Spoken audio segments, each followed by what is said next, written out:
Finally, whatever is true, think about such things. Welcome to Truth Is, the podcast based on the blog, based on tidbits of truth that find their way filtering through the mind of Dewey Roth. That would be me, and this would be episode 181, My Purpose-Driven Journal. Rick Warren's The Purpose-Driven Life and all its ancillary products are kind of the Barry Manilow of Christian publishing. Wildly popular in its day, but now hardly anyone admits to having been a fan except old ladies. I certainly understand some of the second-guessing that has been done since its publication, and I'm particularly not a fan of how Brother Warren bounces around translations until he finds a phrase that fits his outline.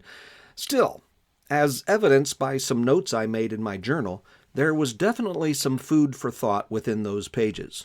So what follows are quotes from The Purpose-Driven Life and my thoughts. Quote, "You were made for God, not vice versa, and life is about letting God use you for His purposes, not your using Him for your own purpose." End quote. Which is exactly the opposite of popular culture today. God can help you reach your full potential, or even, if believing in a God makes you happy, then that's great for you. Quote, "If there was no God, then we'd all be accidents, the result of astronomical random chance in the universe. But there is a God. He made you for a reason, and your life has profound meaning. We discover that meaning and purpose only when we make God the reference point of our lives." End quote. Woe to those who have faith only in randomness and time. How can they face each day knowing that they are just a happenstance, an accidental configuration of DNA that is just as much a result of circumstances as a snowflake? Quote, "Your value is not determined by your valuables. Real security can only be found in that which can never be taken from you, your relationship with God." End quote.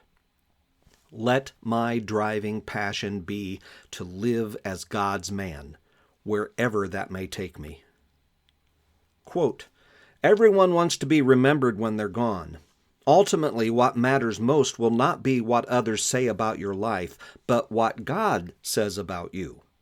How will you answer God when He asks, 'What did you do with my Son, Jesus Christ?'" End quote. I loved Jesus with all my heart, and carried Him to others, and carried others to Him.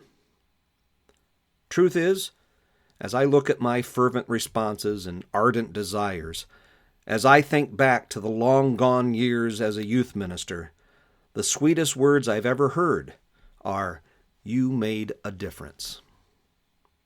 You can find the Truth Is blog by going to almostthetruth.com, where you can also find my contact information and learn about the humor blog Almost the Truth. Don't forget to rate, review, subscribe, like, share, and talk about Truth Is, please. And thank you. My name is Dewey Roth. God bless us, everyone. Truth Is a production of Almost the Truth Communication Services.